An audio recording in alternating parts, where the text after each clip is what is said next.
It began with silence, the kind that creeps in before the first strike of war.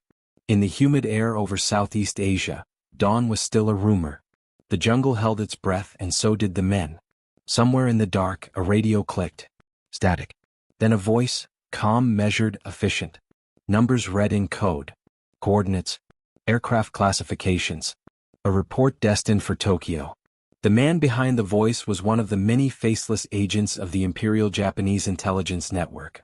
He spoke without hesitation, convinced of his accuracy, his importance. But every digit he transmitted that morning was wrong. The P-40 Warhawk, an American fighter built to survive punishment, to bite back when cornered, was being underestimated. Not because of arrogance alone but because of data. False data. The kind that corrodes an empire from within.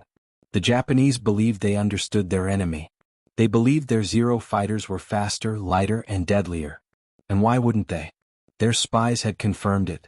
Their pilots had proven it, or so they thought. In truth, the war in the sky was being shaped not by bullets or bombs, but by illusions born of bad intelligence. When Japan attacked Pearl Harbor, its military intelligence network had already spread deep across Asia and the Pacific. Agents gathered everything: aircraft specs, factory output, radio chatter, pilot routines. Tokyo's analysts trusted the numbers, the intercepts, the rumors dressed as facts. And within that ocean of misinformation was one small, critical flaw: the reports on the American Curtiss P-40 Warhawk. The Japanese believed the P-40 was slow, clumsy, obsolete. A relic of pre-war design. According to their files, its maximum speed was far below reality, its climb rate sluggish, its turn radius poor. The data, sent by field agents and engineers working from captured fragments, was riddled with error.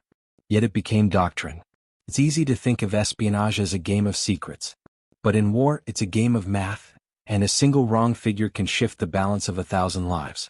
When Japan's military strategists drew their air combat models for the Pacific campaign, they based their assumptions on that false data.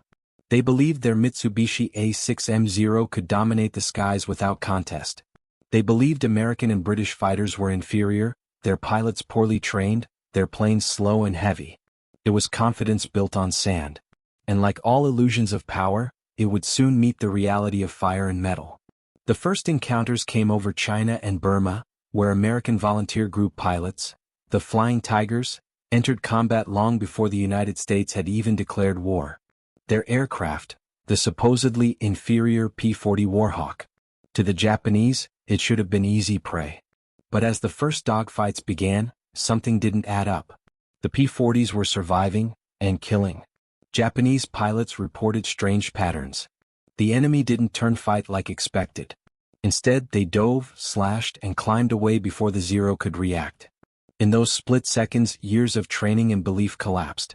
How could a plane that was supposed to be slower escape so quickly? In Tokyo, analysts blamed pilot error, bad weather, chance. Anything but the data. Because if the data was wrong, then the foundation of their entire aerial strategy was compromised. The truth was mechanical, mathematical, and merciless. The P-40 was heavier, yes, but also tougher, with self-sealing fuel tanks and armor plating the Zero lacked. It could dive faster, sustain more damage, and deliver a killing blow from a distance the Zero could not survive to close. It wasn't elegant. It was brutal. And in war, brutality outlasts beauty. Still, inside Japan's intelligence offices, no alarm was raised. Reports that contradicted the official numbers were discarded. Field agents who questioned the metrics were ignored. The system valued certainty over truth, and certainty is the death of intelligence. In 1941 and 1942, Japanese agents in Manila, Rangoon, and Singapore continued to send the same kind of flawed reports. They described Allied aircraft as inconsistent, underpowered, and poorly armed. They copied factory blueprints incorrectly, misread engine output, confused models. They underestimated the Allison engine's true performance at low altitude, where the P-40 fought best. By the time Japanese commanders realized the scope of the error, it was too late. But that reckoning was still months away. For now, in those early years of the war, every pilot who climbed into a Zero believed he was untouchable. He had been told so by his superiors. By the reports. By the numbers that lied. And when faith meets falsehood at 20,000 feet, the sky becomes a graveyard of conviction. History remembers the victors, but in this case, it remembers the victims of miscalculation. The irony is cruel. The Japanese spy network, vast and disciplined, had sabotaged its own war effort with its incompetence. They were not traitors. They were believers. Believers in precision that never existed. Imagine for a moment the pressure of their task, to feed the empire with the truth, in a world where truth itself was distorted by distance, censorship, and chaos. A field agent might measure the wingspan of a captured aircraft in dim light, scribbling notes on smuggled paper. He'd compare it to rumors from pilots or engineers, multiply by assumption, divide by pride, and transmit it as fact. Tokyo would receive it, stamp it, file it, and use it to plan the next battle. That is how empires die, not from defeat but from the arithmetic of lies. By late 1942, the myth of Japanese air superiority was still intact, but cracks were forming. In China, the Flying Tiger's kill ratios defied logic. In Burma, Allied pilots were learning, adapting, turning data into survival. The P-40 became a symbol not of technological supremacy, but of resilience. It could take a beating, dive through fire, and still bring its pilot home.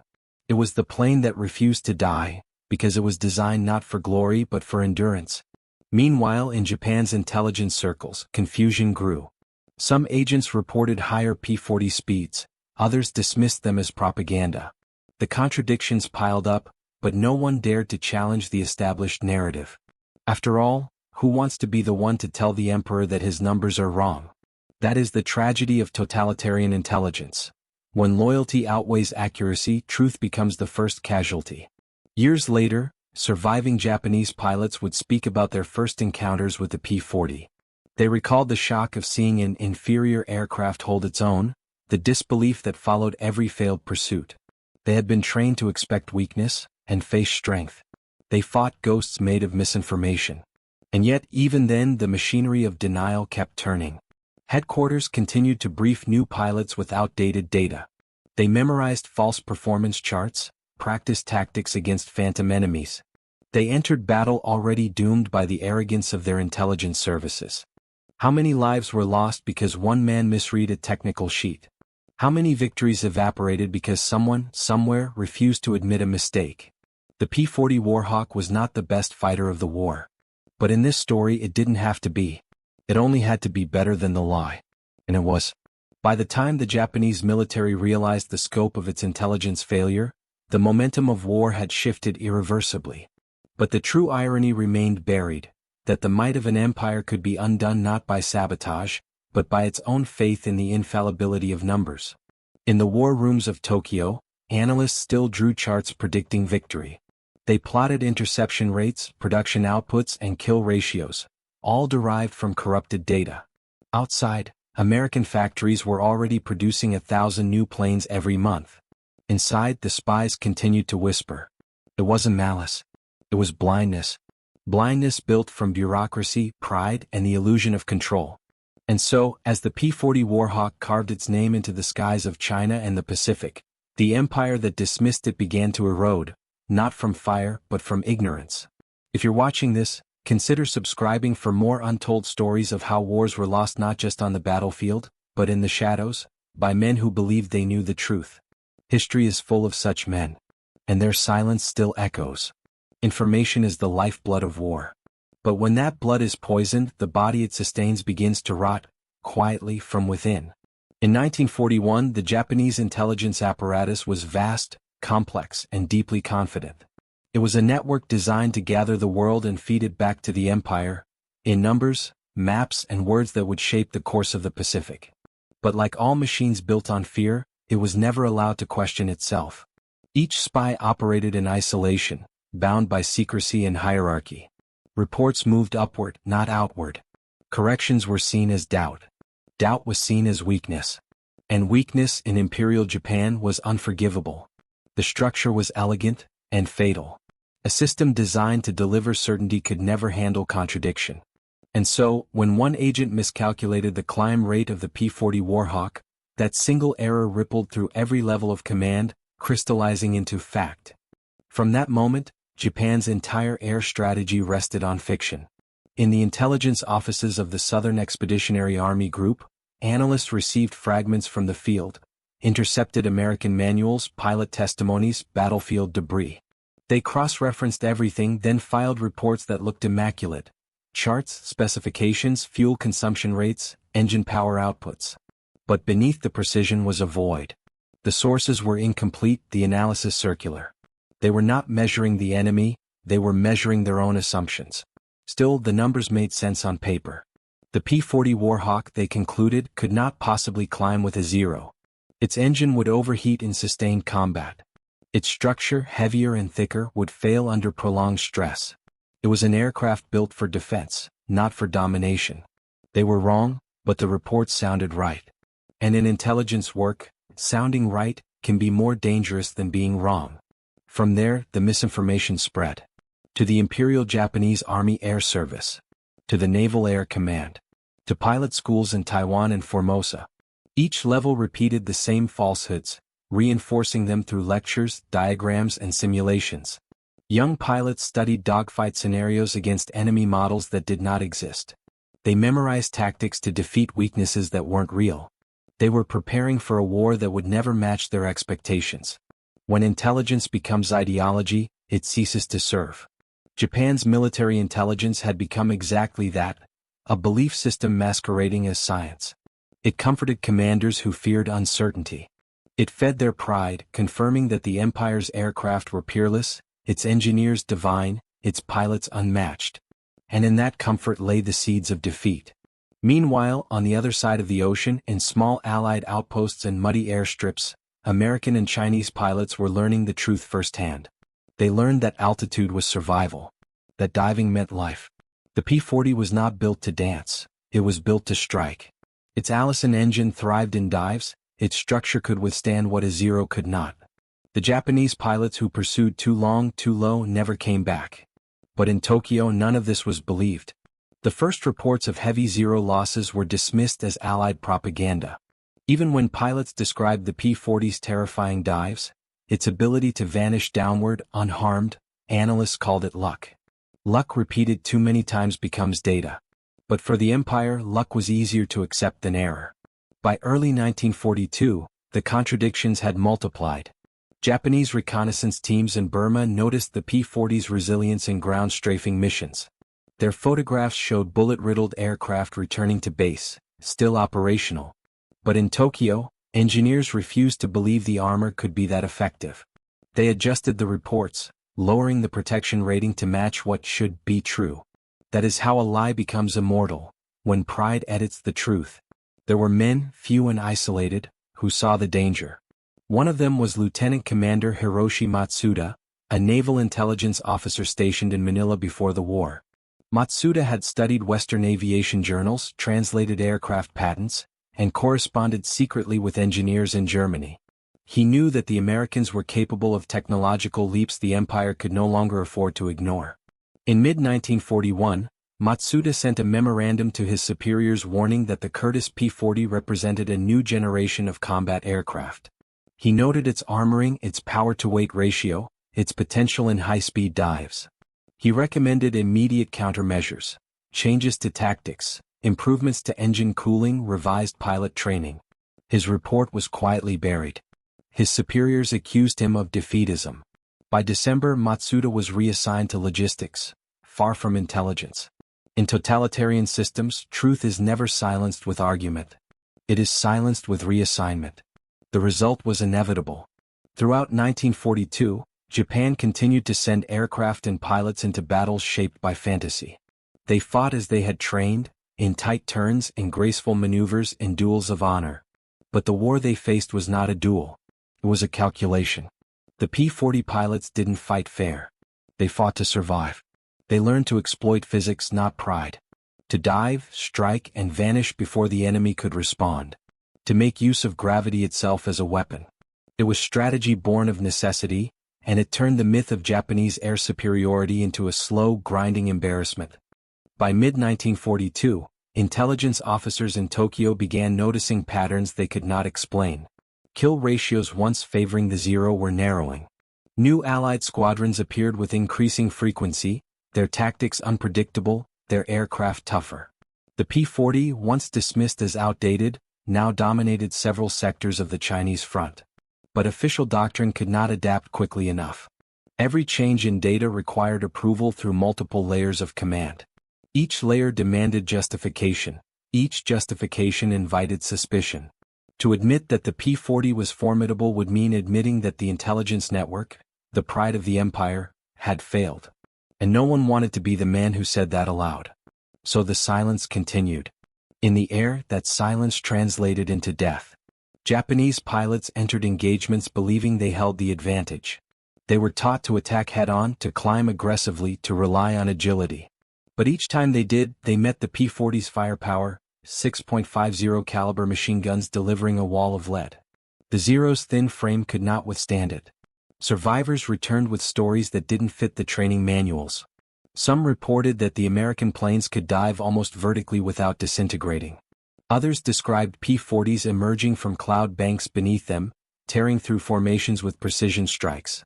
At first, commanders accused them of exaggeration. Then of cowardice. Then they stopped listening altogether. A pilot's testimony, after all, was emotion. And emotion had no place in the Empire's data. In August 1942, an internal intelligence review was conducted by the Army Air Bureau. Dozens of field reports were re-examined. The findings were disturbing. Inconsistencies in aircraft identification, conflicting speed estimates, duplicate serial numbers. One memorandum noted, almost in passing, that early P-40 assessments may have been optimistic. The phrase was bureaucratic, harmless, but behind it lay the first crack in the wall of denial. Still, no corrective action was taken. Instead, the Bureau ordered further verification, which meant another cycle of misinformation. By now the war was shifting. The United States was recovering, producing. The Allies were learning. And Japan, blinded by its own paperwork, was drifting deeper into illusion. In the air, that illusion was breaking apart. A single engagement could shatter years of belief. Japanese pilots began whispering among themselves, not of victory but of confusion. The enemy planes were tougher, faster in dives, and seemed to multiply after every encounter. Their commanders dismissed it as nerves. But nerves were just another word for awakening. For many of those men, that awakening came moments before their deaths, as they watched the tail of a P-40 disappear into the clouds, leaving only smoke behind. The Empire's intelligence network had become the architect of its own blindness. Its spies, once hailed as invisible warriors, were in truth useless. Not because they lacked courage but because they lacked correction. No one challenged the numbers. No one dared to say, "We were wrong." And so the war continued, guided by ghosts of data that never existed. To this day, historians still debate how such an advanced intelligence machine could fail so catastrophically.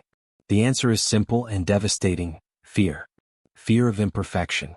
Fear of contradiction. Fear that the truth might embarrass the system that demanded perfection. By 1943, the Japanese air war was already lost in the mind before it was lost in the sky. The P-40 Warhawk had become more than a plane, it was a mirror. And what it reflected was not American strength, but Japanese delusion. Every false report, every inaccurate figure, every silence in the face of doubt, they all added up to the same equation: collapse. But that collapse was still unseen, still creeping beneath the Empire's pride. The men who could have stopped it were gone. The men who replaced them were believers. And believers don't question. They obey. So the radios kept transmitting. The reports kept coming. And every wrong number was another nail in the coffin of an empire that thought it could never be wrong. By 1943, the illusion had grown too large to see. Japan's air superiority, once the pride of an empire, was now a mathematical fiction sustained by false reports, silence, and faith. On the surface, the empire appeared unstoppable. Its pilots still claimed victories, its propaganda still broadcast triumph. But beneath the veneer, reality was beginning to fracture. The P-40 Warhawk had become a ghost in Japanese intelligence. Always underestimated, always misrepresented, always surviving. Each new encounter generated new confusion. Each failure in the field generated new excuses. But excuses cannot win wars. The Imperial General Headquarters in Tokyo continued to publish intelligence bulletins every month. These bulletins, circulated among Army and Navy air commands, contained tables, comparative assessments of Allied and Japanese aircraft. The P-40's entry, repeated across multiple editions, remained the same: limited performance, heavy, inferior climb, poor turn. And yet, in the margin of one report, an anonymous officer had written 2 words in pencil: if so, why not dead? That question, small, almost invisible, captured the entire contradiction of Japan's intelligence culture. The data said the P-40 should be defeated. The battlefield said otherwise. And when numbers clash with outcomes, the truth lies somewhere in between, but only if someone dares to look. No one did. Instead, the bureaucracy thickened. Each intelligence office blamed another for discrepancies. Each commander defended his own reports. The Naval General Staff accused the Army Air Service of poor verification. The Army accused the Navy of sabotage. The Empire was fighting on 2 fronts, one against the Allies and one against itself. While the Japanese system fed on delusion, Allied intelligence fed on curiosity. At an airfield in Kunming, China, American technicians examined fragments of Down Zero fighters. They measured armor thickness, engine design, weapon range. They shared data with British analysts in India and Australian engineers in Darwin. Every scrap of metal told a story. Every number was a clue. Through this mosaic of shared intelligence, the Allies began to see patterns, not just in Japanese technology but in their psychology. Reports noted that Japanese pilots seemed overconfident in dogfights, hesitant in high-speed chases, reluctant to dive. It suggested they misunderstood the capabilities of their opponents. And they were right. The Allies had learned to exploit that misunderstanding. When facing the Zero, P-40 pilots avoided turning duels. They climbed slowly, baiting the enemy into dives, then pulled away in vertical speed the Zero could not follow. Every maneuver, every escape, was a quiet victory over false intelligence. The war was being fought twice, once with bullets, once with data. In 1943, Allied cryptographers intercepted Japanese communications describing aircraft performance comparisons. To their surprise, the Japanese specifications for the P-40 were wildly inaccurate, underestimating its speed by nearly 50 km per hour and its dive limit by over 3,000 feet. This was no minor error. It meant the entire combat doctrine of Japan's air arm was based on fantasy. To the Americans, this was an opportunity. Instead of correcting Japan's misconception through direct confrontation, they used it. They designed ambush tactics that capitalized on Japan's mistaken belief in P-40 weakness. They sent small fighter groups to lure Zero formations into conditions favorable to Allied pilots. The results were devastating. Over Burma and the Solomon Islands, Japanese squadrons fell in droves. Their pilots entered combat believing they were the hunters, only to become the hunted.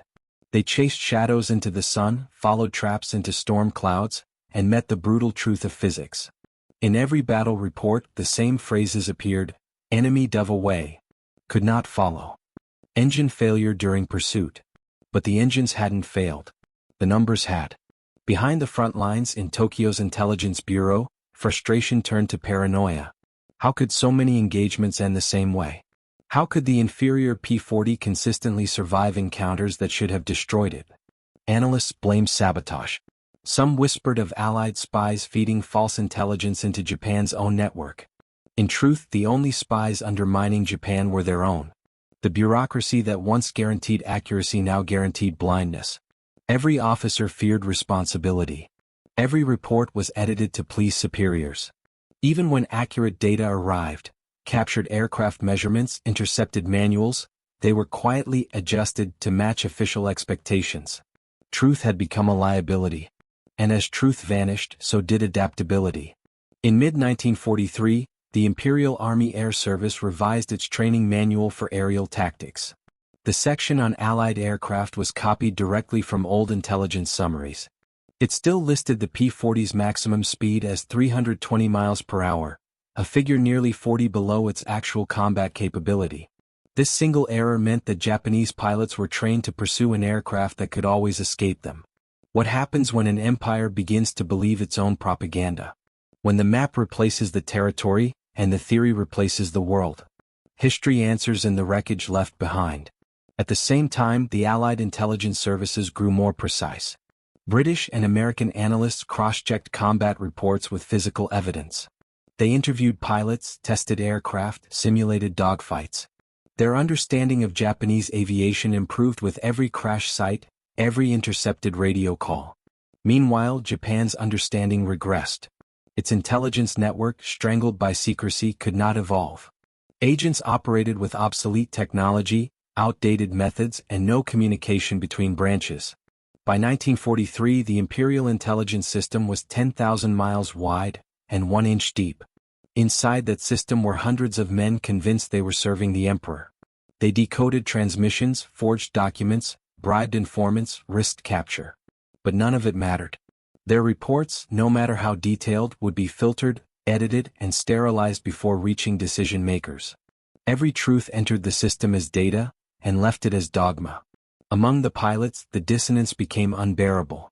Veterans whispered what the manuals denied. The P-40, they said, could dive faster than anything they had seen. Its bullets tore through wings like paper. Some called it the Steel Hawk. Others refused to speak of it at all. One pilot, Lieutenant Kenji Okada, wrote in his journal before his final mission over China, "They say the P-40 is heavy. They say it cannot climb. But I have seen it. It climbs in its own way through death itself. It falls and yet it rises. We fight it with rules that no longer work." Okada never returned. His plane was last seen spiraling toward the jungle, smoke trailing against the sunrise. He had fought with courage, but courage cannot correct numbers. By late 1943, the myth of Japanese invincibility was beginning to collapse under its own weight. Airfields in Burma and the Pacific were losing aircraft faster than they could replace them. The American war machine, once dismissed as slow to mobilize, now outproduced Japan 10-1. But production alone didn't win the sky. Knowledge did. While Japanese intelligence clung to outdated charts, American engineers were studying the enemy. They built mock-ups of the Zero, replicated flight behavior, and taught pilots exactly how to exploit its weaknesses. Knowledge became weaponized truth. For Japan, ignorance became weaponized pride.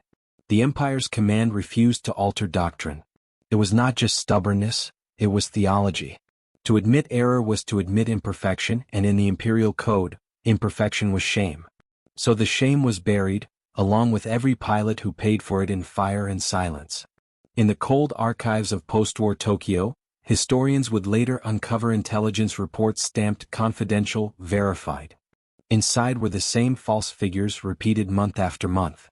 Not one correction had ever been issued. The Japanese spies who gathered that data were long dead, executed, lost, or forgotten. But their mistakes lived on, preserved in ink and memory. They had not failed through betrayal. They had failed through faith, the faith that information once written must be true. In war, that is the most dangerous faith of all. And so the empire that prided itself on clarity descended into chaos of its own making. Each report reinforced the last. Each lie protected the previous one. Until finally, there was no difference between intelligence and illusion. The P-40 Warhawk was no longer just an aircraft. It was a mirror held up to the face of an empire that refused to see. Every wrong number, every underestimated speed, every false belief, they were all reflections of the same truth. Japan had lost the war of perception long before it lost the war of the Pacific. Still, the reports continued. Even in 1944, long after the skies had turned against them, Tokyo's intelligence files repeated the same errors. And somewhere in the chain, a single line still appeared beside the P-40's name: enemy aircraft. Limited threat. History has its own cruel sense of irony. By 1944, the skies above Asia were no longer Japanese. What had once been an empire of light and speed was now a graveyard of burning wings. The same planes that had once terrified the Pacific were falling faster than replacements could rise. At first, headquarters denied it. They claimed bad weather, mechanical fatigue, sabotage. Anything but the truth, that the enemy had adapted, evolved, and outlearned them. The truth was simple and merciless. Japan had built its air war on the wrong numbers. And the numbers were coming due. The P-40 Warhawk, dismissed for years as obsolete, was still there, scarred, battered, but unbroken. It had become a veteran's plane, flown by men who knew exactly how to use its limits. It was not the best aircraft in the war. But it was the best survivor. Over Burma, over China, over the Pacific Islands, it kept reappearing, each time underestimated, each time deadly. Japanese pilots would spot the shark mouth insignia, dive in for the kill, and find themselves out of control, spinning through air that no longer obeyed them. The Zero was a weapon of grace. The P-40 was a weapon of gravity. And gravity, unlike pride, never lies. Inside the intelligence headquarters in Tokyo, the atmosphere had turned from arrogance to confusion, then from confusion to silence. The once proud reports, clean charts, perfect tables, now came stained with contradiction. Some listed impossible kill ratios. Others admitted total uncertainty. In the margins, anonymous officers scribbled desperate notes, reconfirmed data. Source unclear. P-40 still active? It was the bureaucratic equivalent of panic. The Empire's intelligence machine, once a monument to order, had become a maze of doubt. Each officer distrusted the next. Field agents stopped reporting entirely, fearing blame for incorrect intelligence. Tokyo's analysts filled the gaps with assumptions. And assumptions are the final refuge of the defeated. In one surviving memorandum, dated May 1944, an Army intelligence colonel warned, "Our estimates on enemy aircraft have not been accurate. The P-40 continues to appear in unexpected numbers and conditions. Recommend immediate reevaluation." No one signed approval. The document was stamped "Received," then archived. That was how truth died, quietly, with paperwork. Meanwhile, in the field, Japanese squadrons were dying for real. The Zero's once perfect maneuverability had become a liability against faster, heavier opponents. Every battle ended the same way: engines screaming, fuel tanks rupturing, wings torn apart by the P-40's heavy guns. In the jungles below, Allied mechanics counted wrecks like clockwork. They didn't see strategy. They saw exhaustion, the exhaustion of a nation that had spent its last ounce of faith on lies. The myth of invincibility was gone. But for those still inside the system, the myth remained the only thing left to believe in. The Japanese military did what institutions always do when truth becomes unbearable. It created new lies. Analysts blamed American industry, claiming quantity over quality. Propaganda films praised spiritual strength over material weakness. Commanders told their pilots that defeat was only temporary, that the gods favored those who died with conviction. Conviction is the most efficient weapon against reason. And so they flew again, men trained with false manuals, guided by false charts, flying into real death. Some knew. Most didn't. All obeyed. In the final years of the war, the intelligence network that had once spanned continents shrank into chaos. Coded transmissions went unanswered.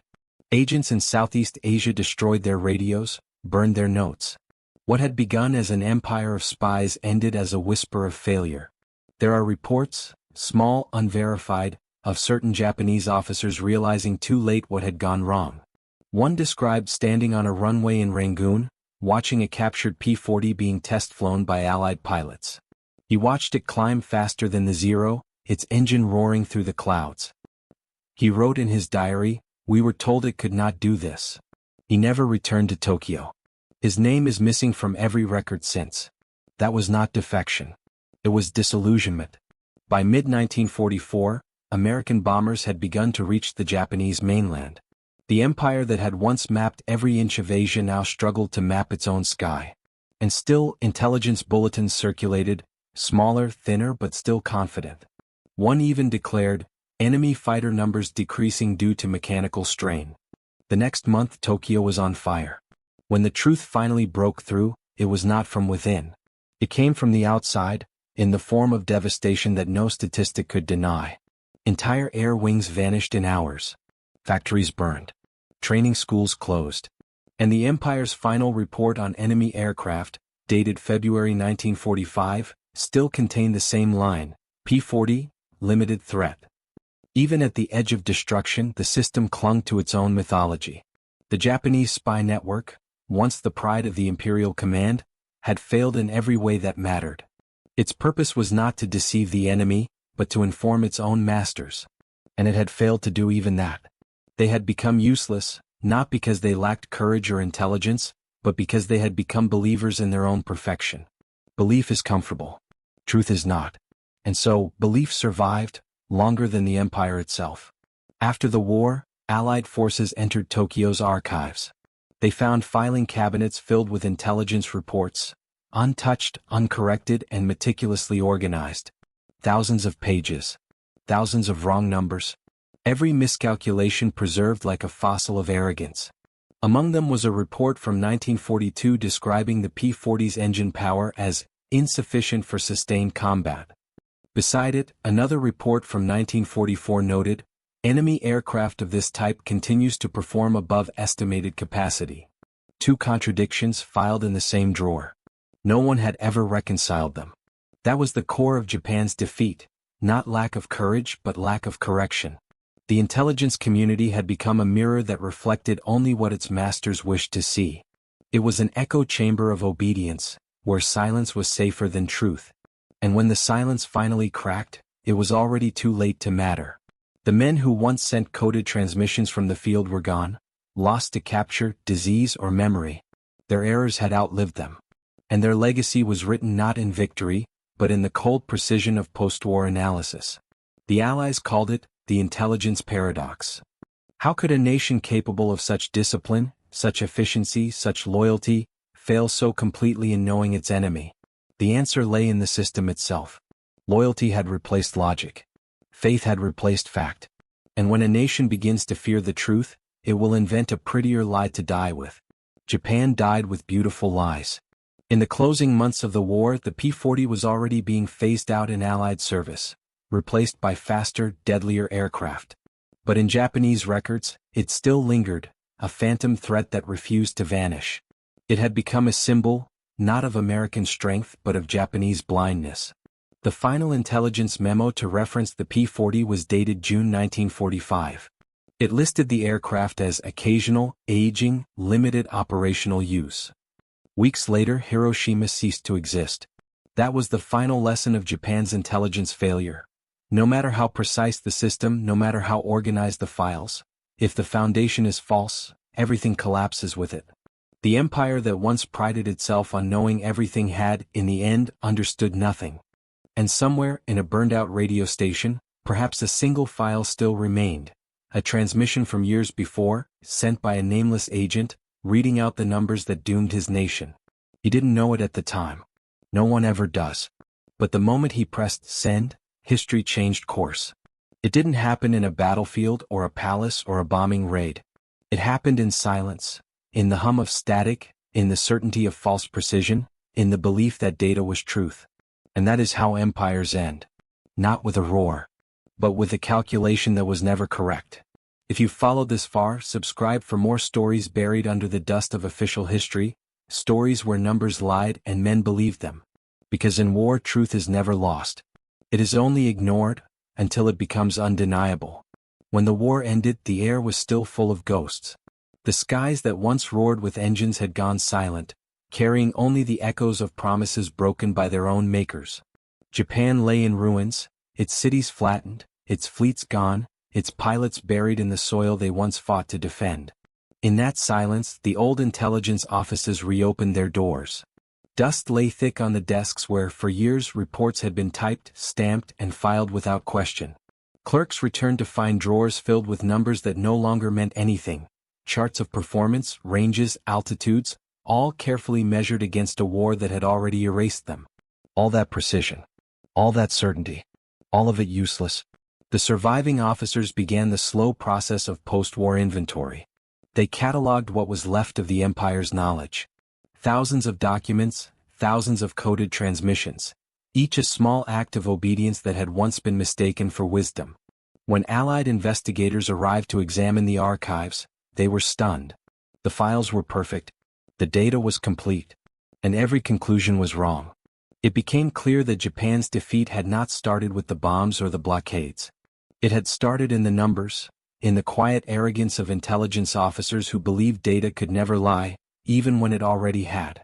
The Americans found reports dated as late as August 1945, still declaring the P-40 a secondary threat. The irony was unbearable. The aircraft had already been retired from most Allied squadrons. The war had outgrown the myth, but the myth still lived on paper.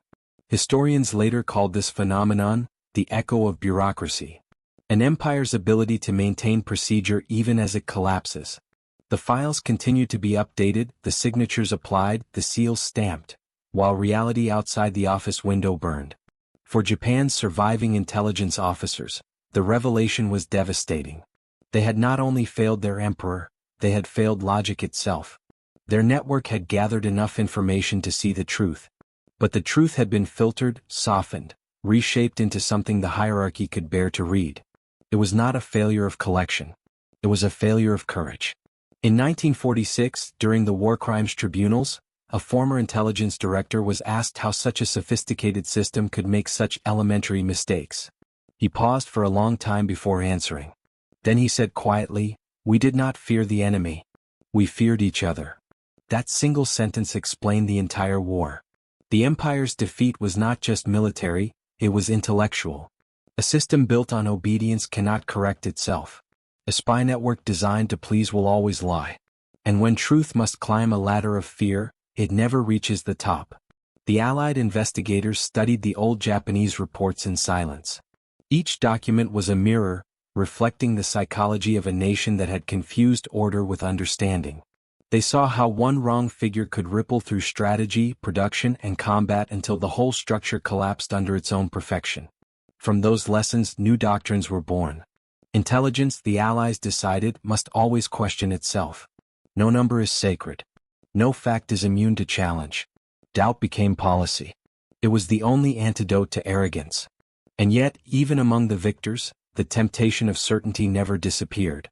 Every nation that builds an army builds, somewhere, a file that will one day be wrong. That is the nature of intelligence. It decays the moment it is believed. In Japan, the surviving pilots returned to what was left of their homeland. Many were too young to understand the system that had guided them to death. They carried memories instead of medals, flashes of dogfights where the enemy dove faster than charts allowed, where the world tilted in ways no manual had described. Some of them spoke years later. They said the first thing they learned in the post-war air service was humility. They learned that numbers are only true when they are tested. That a machine's limits exist only until someone exceeds them. The story of the P-40 Warhawk became part of that lesson.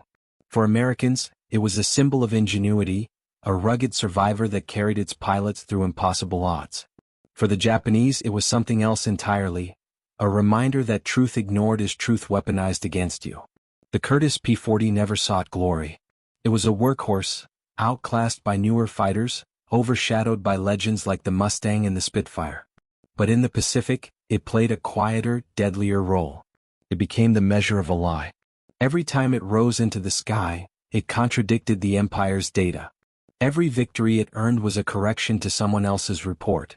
And with each correction, another illusion died. The war had been full of grand speeches and divine ambitions.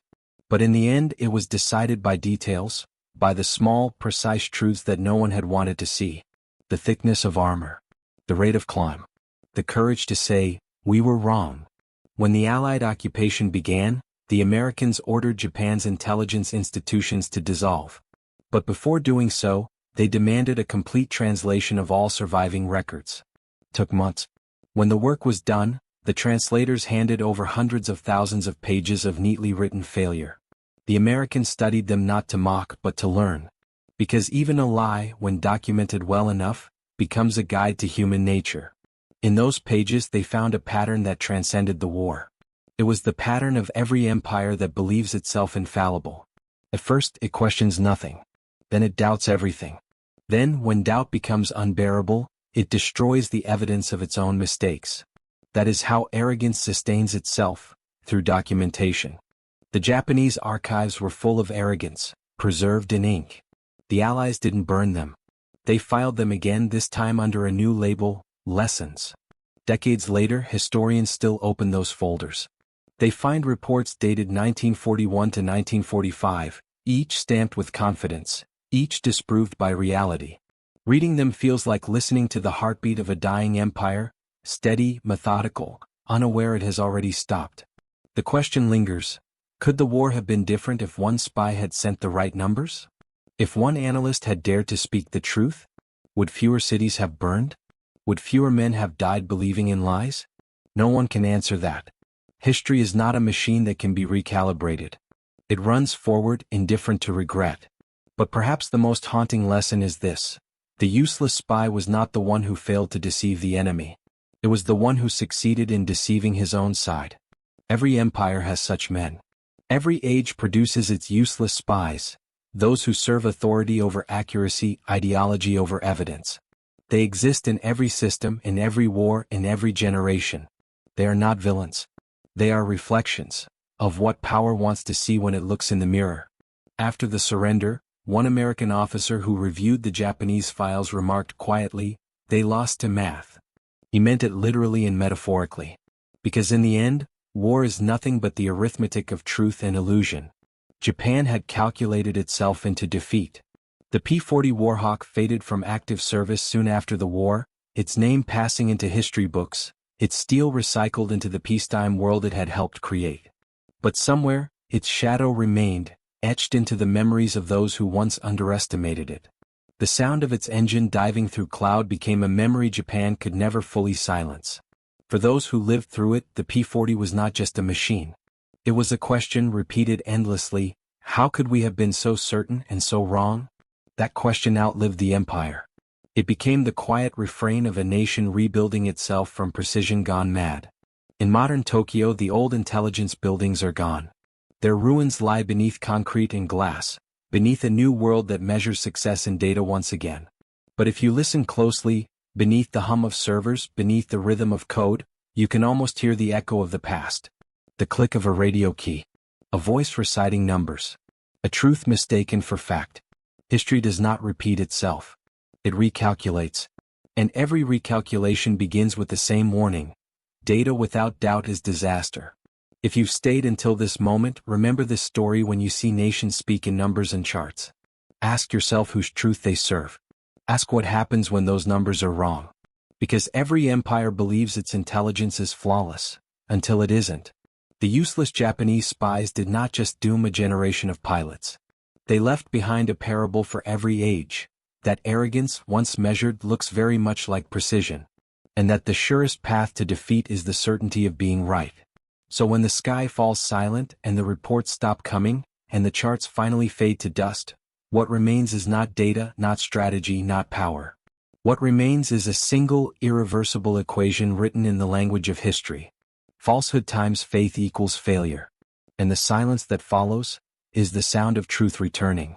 Subscribe for more stories that uncover what history tried to forget, where empires fall not by force, but by the weight of their own illusions.